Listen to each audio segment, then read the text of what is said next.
Good evening, and welcome to Daily News Wrap 15, your go-to source for the world's biggest stories in world news and politics.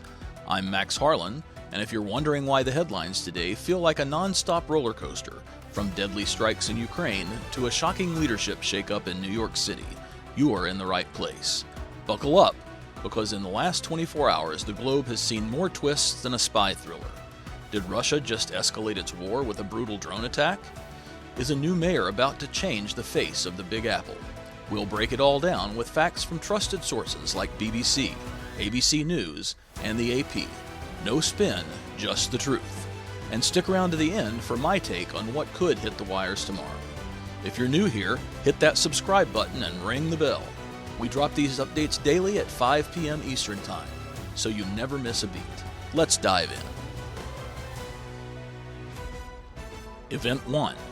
Russia ramps up its assault on Ukraine with a deadly drone strike near Kyiv.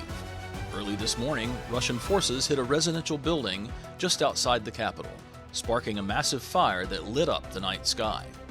ABC News reports at least 5 civilians killed and dozens injured, with firefighters battling flames for hours. Ukrainian President Volodymyr Zelensky called it a cowardly act during his trip to Washington for talks. On the flip side, Russia's defense ministry claims it targeted a military site, but eyewitness videos shared on X show families fleeing in panic. Independent monitors from the BBC confirm drone debris at the scene, matching Russian models. This comes as U.S. officials, including Secretary of State Marco Rubio, meet Zelensky's team to push a revised peace plan. Tensions are sky high. Could this derail talks? Moving on to Event 2. A historic election shakes up the Caribbean. In St. Vincent and the Grenadines, Godwin Friday of the New Democratic Party has claimed victory, ending 24 years of rule by Ralph Gonsalves and the Unity Labour Party. ABC News says preliminary results show Friday winning by a slim margin in a race focused on economic recovery after hurricanes. Voters turned out in droves, tired of high debt and youth unemployment. Gonsalves conceded gracefully, promising a smooth handover. This shift could mean friendlier ties with the U.S. on trade, a win for regional stability in a volatile neighborhood. Event 3. Politics heats up in the U.S. with Zohran Mamdani's stunning win as New York City's next mayor. The 33-year-old Democratic socialist, the city's first Muslim and South Asian American leader, beat out rivals in a tight primary runoff, per Al Jazeera and France 24. His platform? Affordable housing and police reform. But critics worry about his ties to progressive groups. President Trump praised Mamdani in an Oval Office chat, unusual praise from across the aisle. Election boards confirmed the tally with 52% for Mamdani. New Yorkers, what do you think? Game changer, or is it too radical? Drop your thoughts in the comments. Next, chaos erupts in the U.S. House of Representatives as Republicans grapple with internal fights. CNN reports Speaker Mike Johnson is dodging discharge petitions on hot-button bills, from Epstein probes to banning stock trading by lawmakers. GOP Representative Anna Paulina Luna is leading the charge on the stock ban, calling it a conflict of interest cleanup. With Obamacare extensions and funding deadlines looming, Politico says the infighting could stall everything. Both parties have their rebels, but this GOP mess risks a shutdown just days before the holidays. Also in the news, a tragic mass shooting rocks California. 4 dead and 10 wounded at a family banquet in Stockton, all during what should have been a joyful gathering. NPR and local sheriffs say it started over a personal dispute, with gunfire spraying the hall. Victims ranged from kids to grandparents. No active shooter hunt, and only 1 suspect in custody. This hits hard amid a national gun debate. Over 40,000 U.S. gun deaths this year, per CDC data. Our hearts go out to the families. Also, Africa's cholera crisis hits a grim milestone. The Africa CDC reports over 300,000 cases and 7,000 deaths in 2025, the worst outbreak in 25 years. Centered in Angola and Burundi, Wikipedia's current events log and health experts blame contaminated water from floods. Aid groups, like the World Health Organization, are rushing vaccines. But experts warn climate change is fueling these spikes. Please remember, global health threats don't respect borders. Seventh in today's list is Israeli Prime Minister Benjamin Netanyahu, seeking a presidential pardon in his corruption trial. The Hindu reports he's accused of bribery and fraud in 3 cases, dividing Israel deeply. His office says the request is for national unity. Opponents call it a dodge. The trial, ongoing since 2020, has evidence from wiretaps and witnesses per court records, as Gaza's death toll tops 70,000, according to Hamas health officials, a figure disputed but backed by UN spot checks. This adds fuel to protests.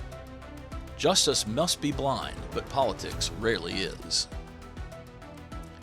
Next up, Brazil's top court slams prison terms on plotters against democracy. 3 army officers and a federal cop get 21 to 24 years for scheming to kill President-elect Lula in 2023, says Wikipedia. They aim to block his inauguration. This echoes January 6 trials, a win for rule of law in Latin America, where coups have surged.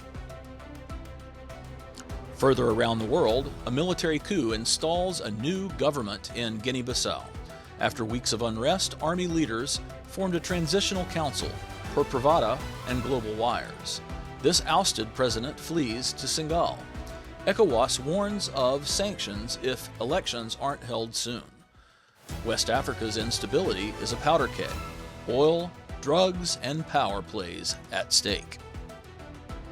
And finally, deadly cyclones batter South Asia. Cyclone Ditwa dumps over 300 meters of rain hourly in Sri Lanka, pushing the death toll past 200. With Tamil Nadu next in line, reports BBC, Verify, and The Hindu. 3 killed in India from floods. Satellites show a rare 3-cyclone cluster, Kodo weakening after Vietnam. Weather offices predict easing by tomorrow, but rebuilding will take months. Climate action can't wait. Well, that's your wrap on the last 24 hours. From ballots to bombs, the world's not slowing down. Now, let's peer into the crystal ball. What might unfold in the next day? Based on expert analysis from Reuters, CNBC, and ongoing wires, here's my balanced outlook. First, Ukraine peace talks could see a breakthrough, or breakdown. With Zelensky in D.C., U.S. envoys like Steve Witkoff and Jared Kushner are hashing out amendments to end the war. Expect a joint statement by midday tomorrow, but Russia's fresh strike might harden lines. Implications? If it sticks, grain exports resume, easing global food prices. If not, more escalation and higher energy costs for all of us. On the U.S. front, watch for House fireworks over funding. Politico predicts Speaker Johnson faces a vote on that stock trading ban by evening. With shutdown threats, a deal could pass, but only if moderates hold. This tests Trump's grip on the GOP. A win boosts his agenda. A loss fears midterm chaos. In markets, the Fed's December rate cut odds hit 70% per economic forecast. Tomorrow's jobs data could tip it. Expect a 25 basis point drop if numbers soften. Cheaper loans for homes and cars, but watch inflation rebound if wages spike.